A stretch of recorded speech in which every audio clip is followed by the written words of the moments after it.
I'm going to help you answer the hard questions when interviewing for a PLC programmer's job. I'm going to help you answer the difficult question, tell me about yourself. I'm going to help you get relaxed with your interviewers. I'm going to help you find out exactly what they're thinking. They're actually going to tell you. I'm going to show you exactly how to get them to tell you. I'm going to help you say no when it's not a good fit. I'm going to help you even get a better job offer. And I'm going to help respond when they say you don't have enough experience. Stay tuned. We got a lot of good stuff to go through. Stick with me. So, the inevitable, tell me about yourself. Okay? So, this is the way that I have crafted my answer to that dreaded question, tell me about yourself. So for me, as a kid, I went to 12 schools in 12 years, have traveled to 8 countries, and have been to 46 of the 50 states. I've also lived in my home for 20 years and been married for 33 years, which goes to show you I have learned to adapt to new environments and I can make a commitment. Those are traits most employers seek. Someone who can adapt to an ever-changing environment, expectations, effort levels. Those are really important traits.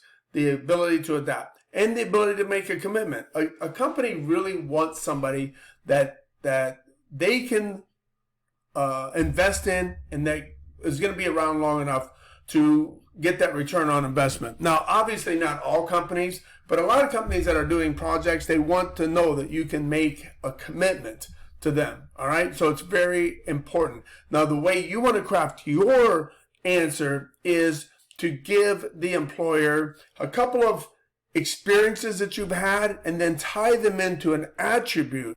For example, having the ability to adapt and make commitments. I hope that makes sense. This is the best way to answer that very important question. All right, so let's go ahead and move on. So, how do you connect with the interviewer? It's very important that you get to a comfort level, all right?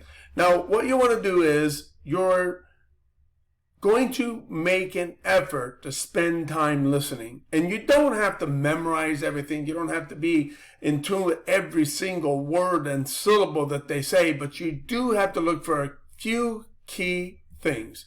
And one of those things is when they start telling you about their company. All right. So we're doing this. We're doing that. We want to do this. We want to do that. We're the best at this. We're the best at that. We have been through this and we have been through that. When they start telling you about that, you're going to get the opportunity to either answer a question or give them some feedback on what they just told you. For example, they may say that we have just had a $500,000 machine installed.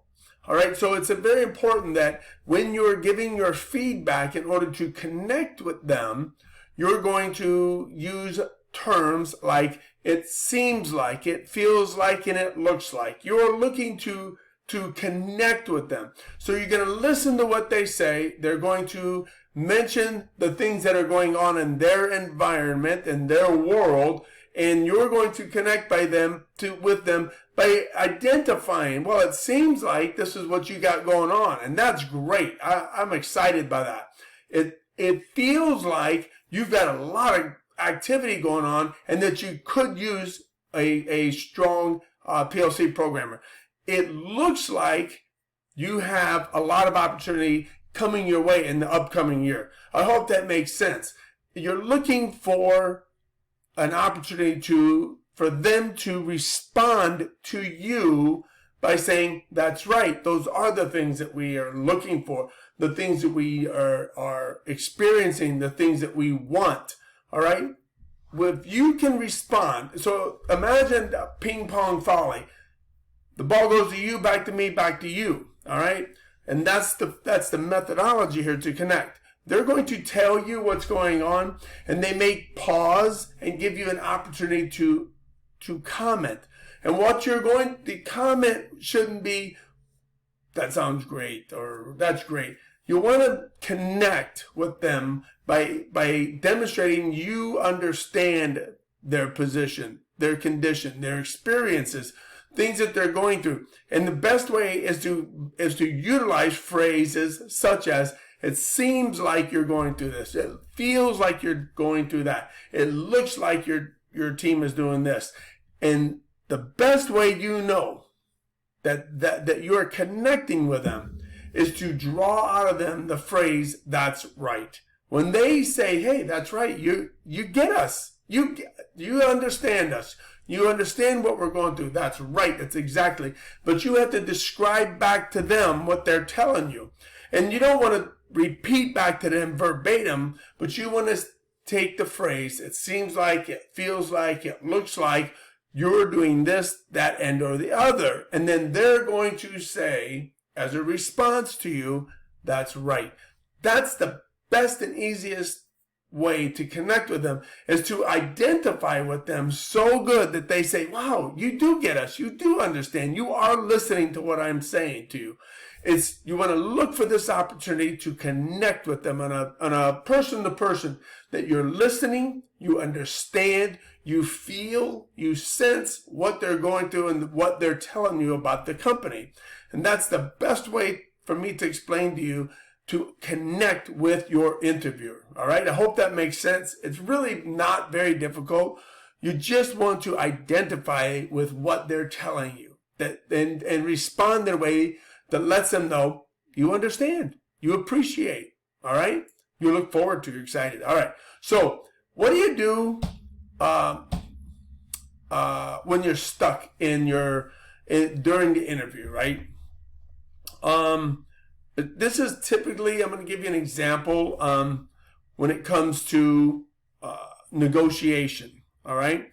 So your interview, your HR department possibly, or somebody is going to deliver potentially over the phone an offer, right? And this will work through email and Skype as well, as a matter of fact. But it's a situation where you're going to get kind of stuck, right? They're going to make an offer and it's just not going to be what you need or what you want, or even maybe what you expect. And you're going to listen to what they say, and they're going to say, hey, I can't get you any more money, or I can't get you a larger bonus, or I can't get you better perks, or I can't get you. If they offer something, a package, right, you should always ask for more. The problem with a lot of beginners is they're willing to take whatever they can get to get their foot in the door. That's a mistake, my friends. A very big mistake, a very costly mistake. As long as you stay with that company, if you stay with that company 2 or 3 years, you're going to pay for it every single Friday that you get a paycheck. You're going to pay for that mistake. You want it to be a partnership, an agreement, and it needs to be equitable in a way that you feel comfortable enough to do the work for them, and that you're being properly compensated. All right. Now, I'm not going to spend a lot of time on negotiation. I will just tell you, always ask for more. And they're going to, at times, tell you, I cannot get you more money. Now, I say ask for more, especially on offers that are really lowballing, right? This is for when those offers are just really lowballing. I would not use this right out the gate. I would say, hey, I would save this for the really lowball price work, right? They're going to tell you, hey, I can't get you more money, can't get you this, can't get you that, can't get you the other. Now, a very important principle in negotiation is power, okay? Somebody in that negotiation has the power. And if you have two people who don't have the power, then you're not really negotiating. You're talking to a middle person, right? So you want to let them know that you have a base of power, right? You're going to negotiate for the right compensation. And the way you're going to do that is very simply, you have to be clear with them by stating, well, it seems like you're powerless to do anything more for me. Right? And the reason you want to do that and use a phrase like this is because you want to identify, can they do more for you, or do they have to go back to their boss and ask for more? But if they're telling you, I can't do this and I can't do that, they might not be the right person to negotiate with. You need to let them know that, hey, this is not an acceptable. You haven't said that, but you're wanting more. And you want to put this person in a position where they're like, hey, I can do better. I can't right now, but you want to push back gently. And the way I do that is I say, hey, it seems like you're powerless to help me here. Maybe there's somebody else I need to talk to. Maybe there's something else I need to do. If there's anything else that's even remotely possible, this person often will say, whoa, I'm not powerless. I can make the decision here, right? Or they can say, well, what you could do is this. You want to push a little to get the best offer, and sometimes you have to put a phrase out there that is very clear. It seems like you're powerless to do anything more for me. Maybe you're not the right person to help me. Is there somebody else I need to speak to, right? Maybe there's something else that we can negotiate. You want to draw out of them. What is it? What is it that's different that I can do, right? And a lot of times this phrase gets the other person to offer up suggestions. In the end, that's what we want. It seems like you're powerless to help me. Is there somebody else I need to speak to? Is there something else I need to do? Is there something else we can do? What are the other options? And then a lot of times, that person will help you come up with the solution and the option and opportunities that you might not have thought of. Okay? You're basically putting the ball back in their hands and saying, hey, seems like you're powerless. If there's nothing else you can do, if there's nobody else I can talk to, I understand. You want to put that person and say, whoa, wait a minute. I have some options. I think there's some things maybe we can do. All right. And maybe in the end, there's nothing they can do. Maybe they are right and there's nothing else they can do. That's fine. But this is that last moment where you say, is there anything else that can possibly be done? I wouldn't say it that way. I would say, it seems like you're powerless. Maybe you're not the right person to negotiate with. Maybe there's something else we could do, somebody else we need to talk to. And you're just trying to draw out of them, is there any other options? Okay, any other potential to make this deal? It's a very simple phrase. It is very, very powerful. All right, and you're just at that point when they're saying, I can't. And all you want to do is find out, is that the I can't? The I can't because this is what, I want to give you, or that I can't, it's absolutely physically impossible to do. In negotiation, there's the good deal and the great deal. They want to give you a good deal, but they may not want to give you a great deal. I hope that makes sense, all right? I don't want to spend too much time on it, but it's a very powerful phrase when used right. All right, so how do you get some insight as to what they're thinking? Oh, here we go, misspelling. All right. Oh, we'll go back if we can. All right, insight. All right, so we misspelled that word.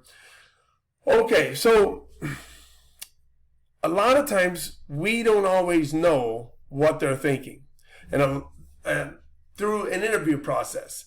And what I want to do is help you understand, give you a couple of phrases that you could use to draw out of them what they're thinking. And it's really very, very simple. If you're not sure, what are you thinking? And then we're going to get into this here in a second. So I just want to know what you're thinking. And we'll start with understanding when to use that. All right. So after your interview or after you met somebody, you spent a little time with them, you felt you had some connection, but you're not sure what they're thinking, right? And you don't want to lose this opportunity. You don't want to lose this opportunity to draw out of them. Maybe they know the interview committee. Maybe they know what they're thinking. You want to get something from them before you leave, right? This is one way I use this. want to get some information from them before I walk out that door so that I know I got kind of some insight as to what is likely to happen, right? And a good time is when they say, it's good meeting with you today. We'll be in touch.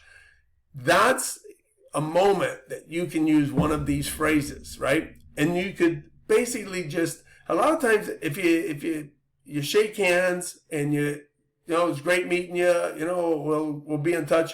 I like to just hold on just for a fraction of a second or say, lean in and say, what's the chances, right? Or would you be able to? Or could you do me a favor? Or would it be too much to ask? Is there a way you could? Is there any reason why? So I'm going to walk you through each of these. And each of them has some unique benefits for using them. So let's start with the first one. What's the chances? I would use that one. What's the chances that you're going to be hiring more than one programmer, right? What's the chances you're going to hire a programmer with less than 2 years experience? Okay. What's the chances is nothing more than just, hey, can you do me a little bit of a favor here, which is one of them down. Can you tell me if this position is going to be filled by somebody with my level of skills, right?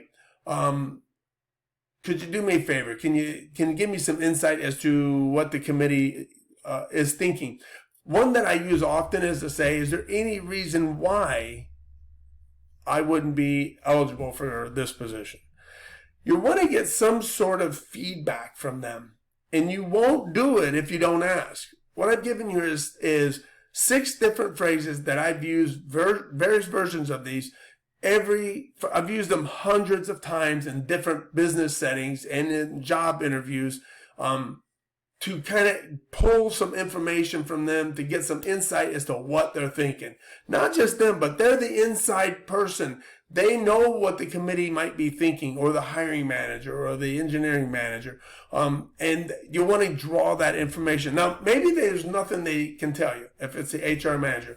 But I've used this also with the engineering manager, with the department manager, right? With other programmers, and say, hey, what's the chance? Is there any reason why I wouldn't be considered the hired candidate for this position? I've given you several phrases here. Practice them, work them out. The timing is very important.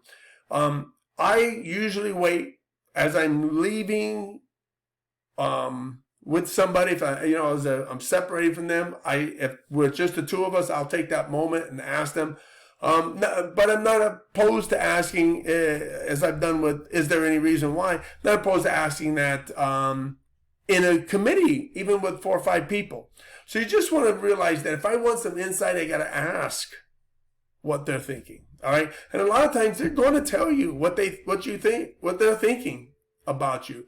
But you got to ask, and you got to be bold and be comfortable and confident. Is there any reason? Would it be too much to ask if there's any reason why I wouldn't be eligible for this position? What's the chances? These are very common, normal questions that don't get asked because the interviewee, the new PLC programmer, is, has that lack of confidence. They're insecure. They don't want to upset the apple cart. But if you ask a particular question, you'd be amazed at the information they're willing to give you. They're willing to share with you.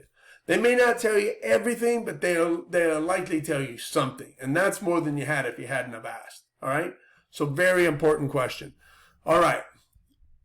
Let's assume that you want to change the offer. They offer you a letter. It says, here is the job offer letter. And this phrase is very, very simple, but it is very powerful. And basically, I put it to them, I'm sure you want the best for me. I'm sure you don't want me to fail. But I'm not sure that this is the best offer for someone who you don't want to fail. This does not appear to be put together well enough. This package doesn't seem to fit the job opportunity, and it puts the the responsibility on the company when they say, well, here's a job offer letter. You say, well, I'm sure you want me to be successful. I'm sure that this role is very important to the company. And this package doesn't seem to really fit getting a good candidate for that role. And it's just a simple way of saying, hey, this can be better. I think we can tweak this. And then I would go back and say, what's the chances, or what do you think, or can you do me a favor and modify this and then resubmit it and see what the outcome is. It's very simple to say we can do better. Okay, I'm sure you want to be want the best for me. I'm sure this is a very important role. I'm sure that this is a really a very important position, and we cannot fail at filling this with the right person, and therefore I think we need to make a change. I hope that makes sense to you. It is a very powerful tool, phrase, and it really does work, by the way. If you don't ask, if you don't gently push back to try and negotiate for a better position, then you're going to get what you deserve, right? I'm telling you, new PLC programmers almost always accept less than what they could get and what they deserve, okay? Just because you're a body and you have to learn, so do the senior guys. The senior guys have to learn. It's not like they're hiring somebody to stand over your shoulder and watch every little thing you do, so therefore you should only get half your pay. They're teaching you something, walk away, you work up for several hours on your own. Okay, your progression is slow, but everybody is always learning in this industry. Don't let that be the reason that you don't negotiate for a better job offer. This is my perspective, and I think that it's a very important one, right? All right, so let's move on. This one's a good one. Experience. All right. So, Mr. Godinez, you don't seem to have enough real-world experience here. And my answer to that is always, and this should be for you, this is how you answer this. That's exactly why I built a projects portfolio. And here it is. Now, truthfully, I don't think there's any other answer you can give to that. You could say, well, I'm a hard worker, I'm a good listener, I'm smart, so is everybody. Everybody else has those exact same, they say the exact same thing. But you're going to bring a projects portfolio that demonstrates you have made a commitment over a period of time, hopefully a long period of time. You have good, solid fundamentals that they can build on. That's valuable. All right? I hope that makes sense. I don't know any other way to answer this question successfully in a way that actually lets you stand out from the crowd. All right? All right. Now, sometimes you're going to get a job offer letter that you really need to say no to. And this is the best way I can think of to do that I've experienced, that I've used. In addition, the reason you want to say no is, in a polite way, is they may come up with an opportunity sometime down the road. That's actually happened to me. All right, that's really good. And you don't want to burn any bridges with a company that you could do work for or with at some point down the road. So here's your job offer letters. It's great when you get those letters. It's awesome. But, it's not a good fit. It's just not, maybe you get a better offer from someone else, but you don't want to burn this bridge, right? So you just respond. It would be awesome to work with your company. It would be great, fantastic. I would love it. But this offer just won't work for me. And you need to have this phrase because sooner or later you're going to have to say no. Very important. All right? Don't underestimate the confidence to say no. I'm going to look for something better or different, or to be able to gently turn one down while accepting another. It's very important to have that in your tool pouch. I really believe that. All right? I've used it. So now we've kind of gone through a lot of them. And my goal here is to get you thinking. I didn't answer every conceivable hard question you'll ever have. But hopefully I brought your thinking up to a logical level. It's their part, your part, back to their part. And if you can't, if you have difficulty following this part, continue programming logic. You'll be able to follow logic through process. And that's what this is here. It's a little bit higher level thinking while interviewing for a PLC programmer's job. All right. So, hey, if you want to learn more about the automation career, Logic Magazine shares advice and experiences, recommends products and services to help you make a career jump into automation. All right. So we are your automation career guide. So subscribe to the channel, hit the bell so you're notified every time we put out a video. And I look forward to seeing you here next time.